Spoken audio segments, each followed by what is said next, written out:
rabbil alamin wal aqibatu lil muttaqin wala udwana illa 'alal zalimin. Asyhadu an la ilaha illallah wa asyhadu anna Muhammadan 'abduhu wa rasuluh.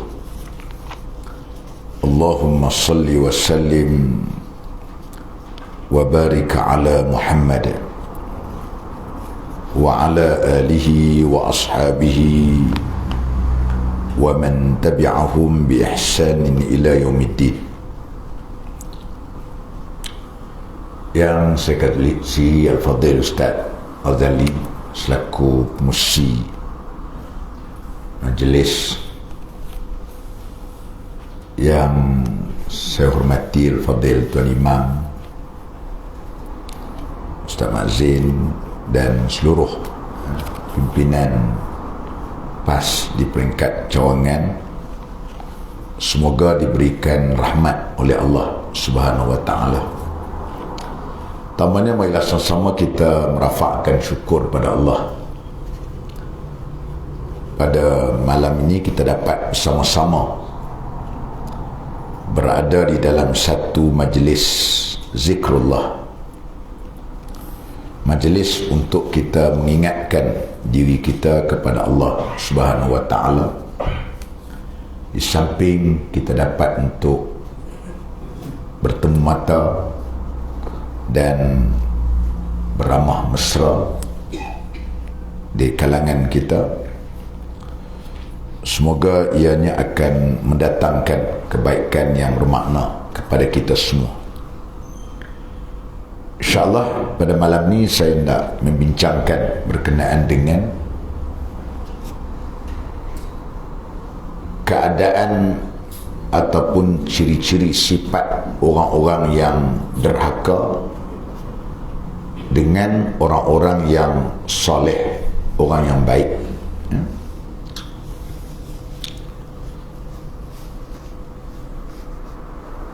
Manusia yang derhaka ini merupakan manusia yang membuat kerosakan sampai kepada orang lain. Apabila manusia yang dianggap sebagai manusia yang toleh, kalau soleh, orang yang baik, kalau kita baca dengan toleh, maknanya orang yang jahat. Orang yang jahat ni ataupun orang yang asi, orang yang melakukan maksiat ini, dia akan melakukan kerosakan itu kepada orang lain. Kerana ada manusia itu yang hanya rosak pada dirinya saja. Ada yang dia buat rosak ni, dia jahat seorang-seorang dia, ada juga itu. Dia tak kacau orang, tapi tetap jugalah dia itu sebagai orang yang derhaka, orang yang maksiat. Cuma dia halia, dia tak mengganggu orang lain. Dia hanyalah diri dia saja, diri saya saja yang rosak. Yang keduanya, ada pula yang merosakkan dirinya dan merosakkan orang lain. Sama ada jiran tetangga dia, ataupun adik-beradik dia, kawan dia, rakan di pejabat. Dia boleh sebab rosak jahat dia tadi sampai melarat ke orang. Yang satu lagi, dia hanyalah jahat dia hanya untuk diri dia, diri dia seorang. Misal kita katakan dia nak contoh apa, buat jahat seorang. Kalau minum arak tu tak boleh kata jahat seorang kan, dia buat kereta melilau, langgar orang nak kan. Itu pun kacau. Dia kalau dia buat jahat tu seorang-seorang dia. Misal katakan dia tak semayang, saya kata contoh itu. Dia dosa dia dengan Allah Ta'ala. Sama Ta'ala. Kalau berzina tak, dia rosak orang juga. Rosak zuriat orang, rosak habis keturunan sebagainya. Dia tak semayang, dia rosak juga. Dia orang yang asi juga, yang maksiat juga. Tapi cuma dia ni, diri dia saja yang rosak. Diri saja yang rosak. Yang satu lagi, dia rosak bukan setakat diri dia, dengan orang lain pun rosak.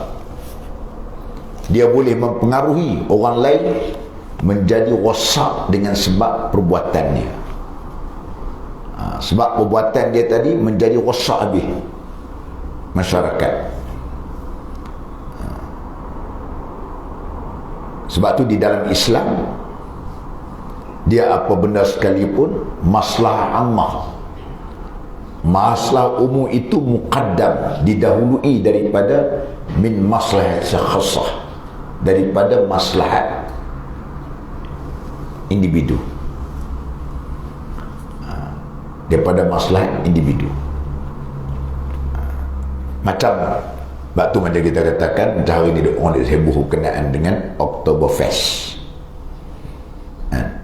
Arak kita tak larang, tu punya pasangan lah minum arak. Dah awak kata agama awak boleh minum lah. Tapi kalau sampai nak menjadi pesta, itu sudah mengganggu public interest, kepentingan orang lain. Mana ada orang minum arak tak mabuk? Bila pesta ni, bukan sakat cari pintu rumah, pintu kereta dia tak masuk, tak boleh masuk. Cuba bayangkan dia bawa kenderaan yang kita yang tak berdosa kena. Nyawa ada satu je. Kalau setakat dia seorang dia mati tak apa, ni orang nyawa yang tak berdosa.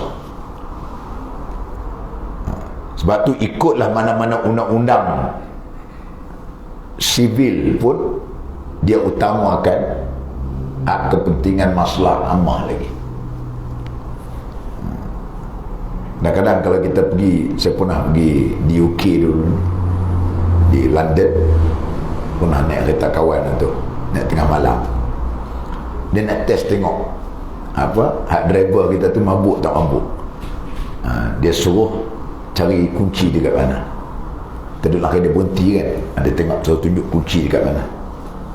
Saya tanya pasal apa? Nak tengok test sama ada kita ni, tahap alkohol kita ni tinggi atau tidak. Kalau dia cari tak betul tu, maknanya dia mabuk, dia salah, dia memandu dalam keadaan yang salah. Jadi artinya memayahkan orang, menyusahkan orang. Bila dia buat satu perkara amalan tu yang menyebabkan sampai orang yang susah, orang yang ada masalah, itu berat. Tadi ni dia buat jahat seorang-seorang, dia berdosa juga. Bukan kita kata tak dosa, tapi untuk dia seorang, untuk dia seorang. Sebab tu kita ni dalam bab-bab agama ni, kita jangan duduk larang orang. Kalau kita tak mau main masjid, tak apalah, cakap dosa kita seorang. Tapi kalau kita pula duduk larang orang pergi masjid, berat. Berat. Kalau kita setakat tak mau main dekat kuliah, tak apa, setakat kita seorang ya. Tapi kalau kita larang orang lain nak pergi kuliah dan nak buat kuliah, tu berat. Nampak? Tu dosa berganda. Dosa berganda. Hak kita sendiri pun kita tak mampu dah nak tanggung pula, sebab perbuatan kita tadi menyebabkan orang yang berdosa. Kita tak tanggung dosa orang.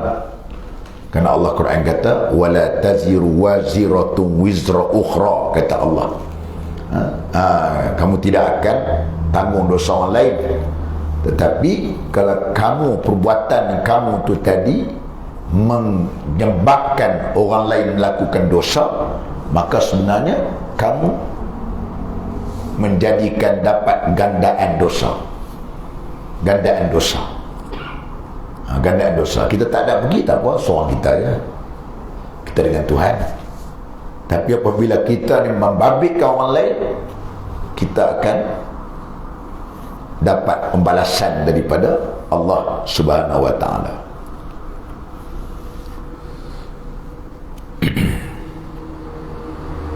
Kerana orang yang derhaka ini, kemana saja dia pergi, dia akan merosakkan orang. Dia akan merosakkan orang lain. Kalau dia bekerja di sektor swasta, dia merosakkan sektor swasta. Dia bekerja di sektor awam, kerajaan, dia merosakkan. Akibat perangai dia tadi menyebabkan benda itu, kuman itu, virus yang ada pada peribadi dia mempengaruhi kaki tangan lain. Kalau dia rosak, kalau dia merupakan rosak, kalau dia menjadi pemimpin pula, dia akan merosakkan anak-anak buah dia. Apabila ini menyebabkan dia merosakkan orang lain. Berbeza dengan orang yang baik. Orang baik, orang yang soleh pula, dia lain. Sedangkan orang yang rosak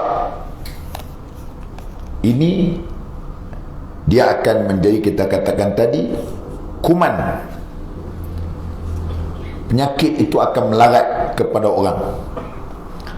Setiap kali dia berada, syaitan-syaitan akan bersama dengannya. Syaitan ni satu ketika, mula-mula kita ni jadi makmum syaitan. Lepas satu ketika pula syaitan jadi makmum kita jadi imam. Dia kata, lah, nampak lebih teruk pada aku ni. Nampak lebih teruk pada aku ni. Ambil depan. Dulu ni yang mula-mula memanglah ikut aku, tapi nampak lebih sakai pada aku ni, yang lebih kuah pada sudu ni, pergi dulu depan. Sampai dekat gitu. Itu satu, na'udzubillah min zalik. Itu berat lah tu. Itu berat.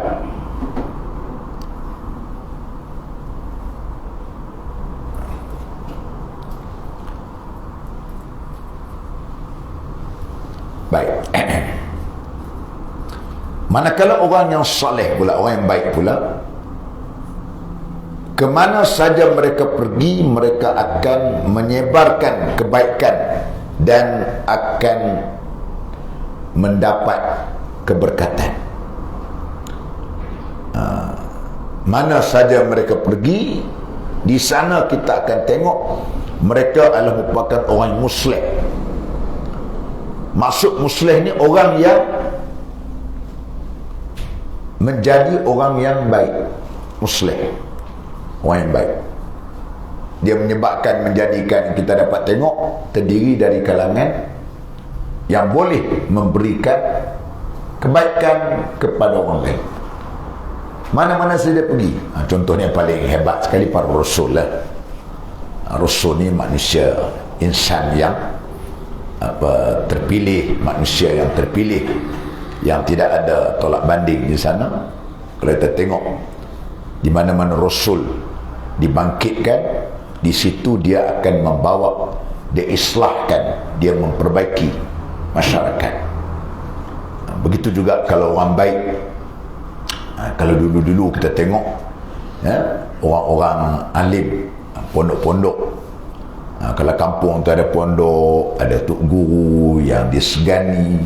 Dulu ni jahat juga orang dulu kan, duk khabat rumah orang, mengendak bini orang, ceroboh rumah orang. Dia dulu kan, dia jahat gitu. Tapi bila kampung tu ada tok guru, ada pondok, dia aman. Orang tanya pasal tapi kacau kampung tu. Aku segan kat tok guru tak kenal dia pun. Nampak tak? Tu aura, nampak aura orang soleh, orang baiknya tu. Tok guru tak kenal dia pun, dia yang pasal. Dia tak buat jahat. Aku nak buat jahat kampung lain, kampung ni aku tak buat. Pasal apa? Pasal orang yang baik ni dia akan menyebarkan apa kebaikan dalam kampung itu. Kalau para Nabi Rasul jelaslah macam mana Allah Ta'ala sebut mubarakan aynama kuntu dalam surah Maryam ayat 31, dan dia menjadikan aku seorang yang diberkati di mana saja aku berada.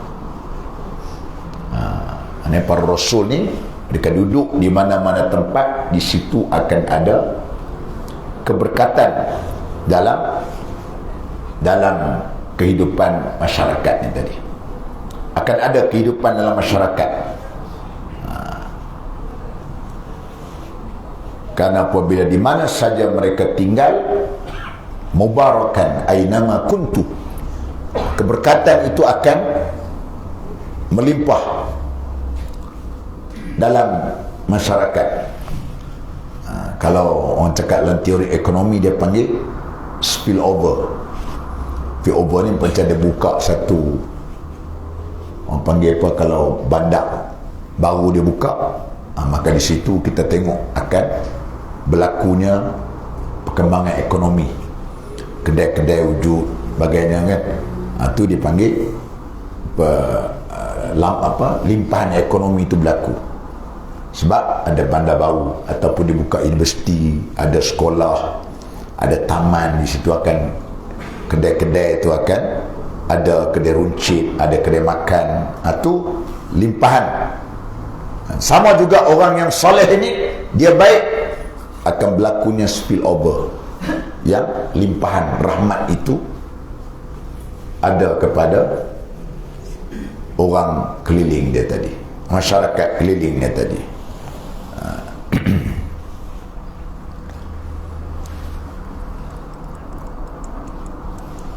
Al-Mutanabbi mengatakan, seorang pujangga mengatakan, demikianlah keadaan orang yang mulia di negeri manapun dia tinggal, emas mengalir di sana, hujan pun turun. Maksudnya apabila orang yang alim, orang yang baik, dia duduk di mana-mana negeri, seolah-olah emas itu ada di situ dan hujan pula turun.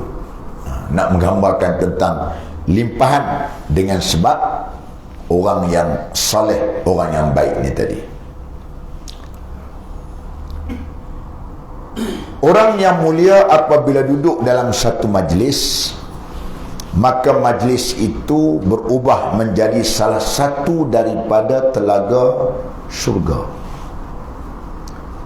Orang yang saleh, orang yang baik, orang yang alim, tok guru, kita katakan, mereka duduk dalam satu majlis itu, seolah-olah di situ adanya telaga syurga.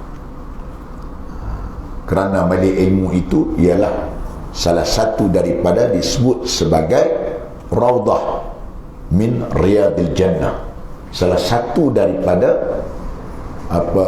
taman-taman syurga itu ialah majlis ilmu. Dia orang yang baik ini, dia kita katakan tadi, majlis itu akan menjadi salah satu daripada telaga syurga. Yang kedua, apabila dia berpergian bersamamu, dia akan membahagiakan kamu. Kalau dia musafir dengan kita, kita rasa bahagia, kita rasa bahagia, rasa kita itu terpelihara dengan sebab adanya orang yang saleh. Sebab apa kita terasa bahagia? Kerana kita tahu kalau kita buat silap sikit, dia tolong tegur.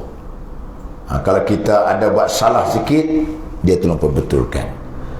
Kalau kita buat ibadat, kadang-kadang kita bacaan kita tak betul, dia tolong tegur kita. Ataupun dalam keadaan kita kadang-kadang dalam keadaan masyaqqah, macam mana kedudukan dunia ni, dia tolong kata buat macam ni. Dia bimbing kita. Dia bimbing kita. Dia bimbing kita. Kerana itu kita rasakan, kita ada rasa bahagia. Kita rasa bahagia bila musafir berjalan dengan dia. Apabila dia menemanimu, dia akan mententeramkan kamu. Apabila dia temankan kita, kita rasa tenang. Tadi kita bersapir dengan dia pun kita rasa bahagia. Kalau dia teman kita pun kita rasa tenteram. Apabila dia berpisah denganmu, dia akan mendoakan kamu. Kita berkawan dengan orang yang saleh, orang baik. Di antara doa yang baik ni tuan-tuan ialah doa daripada seorang yang kita tidak tahu. Yang kita berdoa pada dia tu, dia tidak tahu yang kita berdoa pada dia. Maka tentulah bila kita berkawan dengan orang yang saleh, orang yang baik, dia sering berdoa pada kita. Walaupun kita tak duduk depan dia, dia duduk tempat lain, dia mendoakan kita. Di antara doa yang mustajab. Kerana dia mendoakan kita di belakang kita, mana bukan depan kita, di belakang kita dia mendoakan. Itu yang baik. Itu kita berkawan dengan orang yang baik ni tadi. Dan apabila kamu berpisah dengan dia, kamu akan menangis, sedih kerana dia pisah. Mana kita pisah dengan dia, kita rasa kita menangis, sedih dengan dia. Ataupun kita katakan dia berpindah, dia meninggal, kita sedih pasal dia tidak ada. Dan keberadaan dia dalam masyarakat kita tu kita terasa Allah dulu waktu dia ada tu, sonok kita macam ni kita puji sebut kan, dia ni waktu dia ada ni sekarang ni kita sebut, kita akan mengenangkan dia, menangis. Kalau hak jahat pula, mati elok lah mati pun. Kalau jahat kita elok lah, aman, rasa aman dunia kita pun rasa aman, rasa lega, rasa lega pasal orang jahat kan.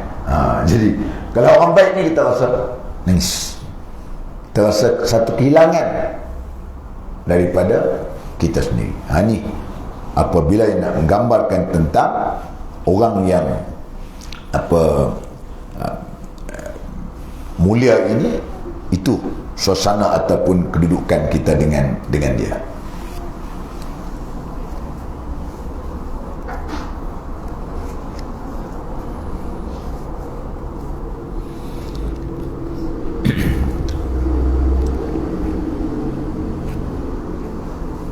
Ada seorang ulama dia menyebut, dia kata, jangan kamu bersama dengan 3 golongan manusia ini, kerana Allah Subhanahu wa taala murka terhadap mereka.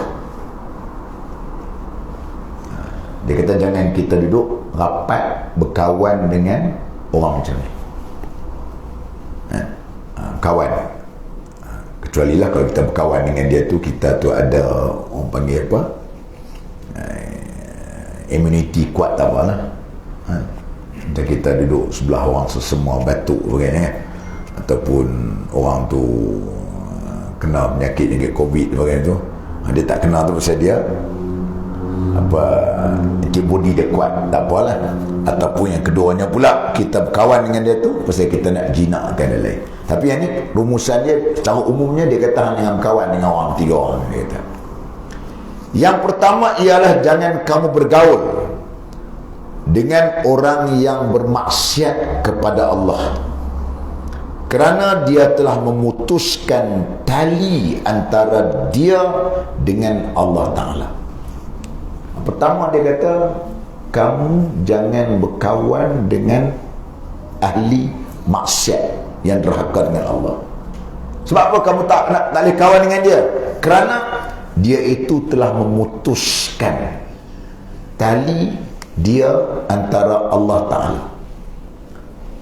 Orang yang buat maksiat, orang yang minum arak, orang yang berjudi, orang yang berzina, dia sebenarnya dia telah memutuskan hubungan dia dengan Allah Ta'ala. Dia tak jadi kafir, belum jadi kafir lagi, kecuali dia menghalalkan arak. Itu lain. Dia kata pasal faham minum arak saja, abang nak cuci buah pinggang, jangan kita begitu kan. Tu tak jadi kafir lagi lah. Dia tak, aku tahu arak ni berdosa, haram, tak boleh. Tapi kalau dia kata pasal faham minum arak, alah, arak tak haram, haramnya bila mabuk. tak mabuk, okey lah. Itu orang kata dia memainkan hukum Tuhan, itu jatuh. Itu jatuh Islam dia. Kerana disebut sebagai ma'ulima minad din bidarurah. Satu perkara yang ma'ruf, yang kita katakan dia terkenal, tahu dengan ini adalah merupakan hal-hal perkara yang kita dapat lihat tadi sebagai satu daripada yang boleh menjadikan perkara yang tanya budak-budak mana pun tahu arak tu haram. Tak ada ngaji mesti mana pun tahu dah. Semayang wajib, pasal patah semayang malas, dia tak kafir, tak murtad. Tapi kalau dia kata semayang tak wajib, tu murtad. Semayang semua, tanya anak-anak kita umur mana tahu, dia tahu pun dia tahu semayang wajib, tiba-tiba dia kata semayang tak wajib. Itu disebut sebagai kaedah dia ialah ma'ulima minad din bidarurah. Apa yang dimaklumkan itu dengan benda yang kita ketahui dengan mudah, tak perlu fikir panjang-panjang, kita tahu benda yang dia buat itu benda yang semuanya makruf, semua keadaan tadi.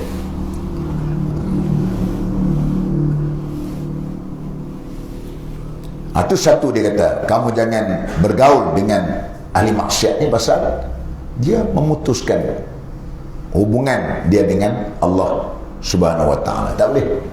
Kalau mutuskan hubungan ni bahaya. Nanti apabila dia jadi macam tu, menjadikan dia adalah terdiri dari kalangan orang yang tidak boleh untuk kita nak harapkan lebih daripada apa yang kita nak harapkan. Itu satu. Yang kedua, jangan kamu bergaul dengan orang yang derhaka kepada ibu bapa kerana dia orang yang terlaknat. Na'udzubillah. Jangan kita berkawan dengan orang derhaka dengan ibu bapa kerana hidup dia tu dilaknat. Banyak maksiat yang kita lakukan, Allah Ta'ala dia tangguh balasannya. Orang minum arak, berjudi, berzina. Tetapi orang yang dua yang Allah Ta'ala segerakan pembalasan dia atas dunia, satu ialah uquq walidain, derhaka dengan dua ibu bapa dia. Yang kedua ialah orang yang melakukan zalim. Ini Allah Ta'ala akan bayar tunai, cash pada orang tadi. Derhaka mak ayah. Kadang kita duduk tengok ada, bila kita pergi ziarah rumah-rumah orang tua, kadang dia tanya kan, pernah banyak tengok dalam media-media duduk buat interview kan, dia tanya anak, dia menangis. Anak ada kadang sampai 8 orang, 9 orang ada. Anak sampai 10 orang. Dua ibu dan bapa kita boleh jaga anak 10 orang, tapi belum tentu hak 10 boleh jaga kita dua.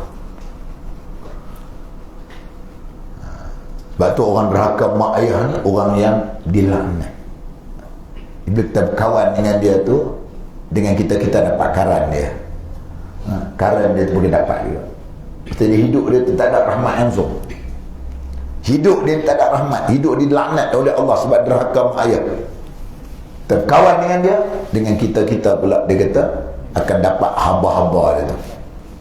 Biah-biah itu akan dapat.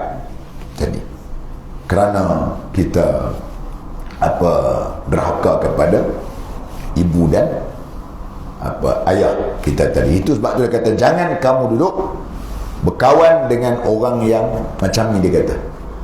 Kalau kamu kawan dengan orang macam ni, kamu akan terdiri daripada manusia yang akan tidak mendapat rahmat daripada Allah Ta'ala. Itu yang kedua dia kata. Yang ketiga, jangan kamu bergaul dengan pendusta kerana dia akan mendekatkan yang jauh bagimu dan menjauhkan yang dekat daripadamu. Maksudnya kita kata jangan kawan dengan orang yang dusta bohong kuat, kerana dia akan mendekatkan yang jauh bagimu. Maksud dia sebab dulunya kamu tak cakap bohong, tapi sejak berkawan dengan dia ni kaki lebong, kaki bom metong ni, bomnya, dia cakap mesti bohong ni. Dia cakap mesti bohong. Kita lama tak nak bohong, kawan dengan dia tu kita menjadi bohong dia. Pasal apa? Pasal dia duk bohong selalu kita pun kadang-kadang nak bohong dia juga. Pasal asyik-asyik dia duk bohong kita, sekali dua kita bohong dia juga. Akhirnya kita lama tak nak bohong pun jadi bohong, sebab hak jauh daripada kita selama ni dah jadi dekat dengan kita. Dan pula menjauhkan yang dekat daripadamu. Maksudnya menjauhkan yang dekat daripada kamu. Sebelumnya kamu, kita katakan, tak pernah duduk bohong, tiba-tiba dah jadi dekat, jadi habit, dah jadi sebati dengan kamu, dah jadi sebati dengan kamu. Ini ialah perbuatan-perbuatan, perkara-perkara yang tidak mendatangkan apa-apa makna kehidupan dalam diri kita, ya.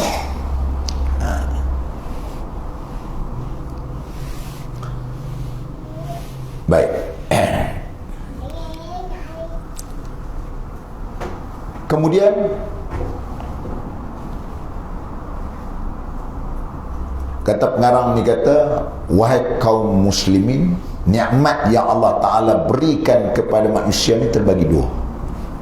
Ni bab nikmat pula. Tadi selesai bab berkenaan dengan orang yang saleh dan orang yang taleh. Ini nikmat. Yang pertama, nikmat yang semua manusia bersama-sama dapat merasakannya. Nikmat ni semua orang dapat. Orang jahat pun dapat, orang baik pun dapat, orang kafir pun dapat, orang mukmin pun dapat.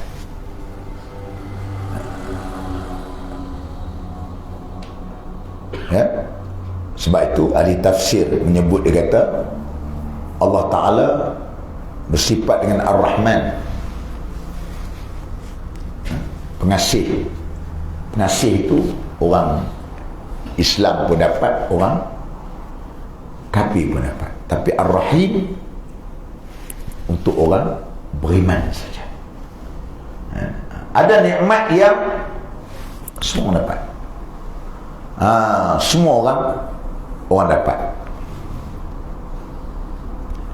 Tapi ada yang keduanya, nikmat diberikan kepada kaum muslimin tanpa orang selain daripada mereka, iaitu nikmat Islam, nikmat hidayah dan nikmat Al-Quran.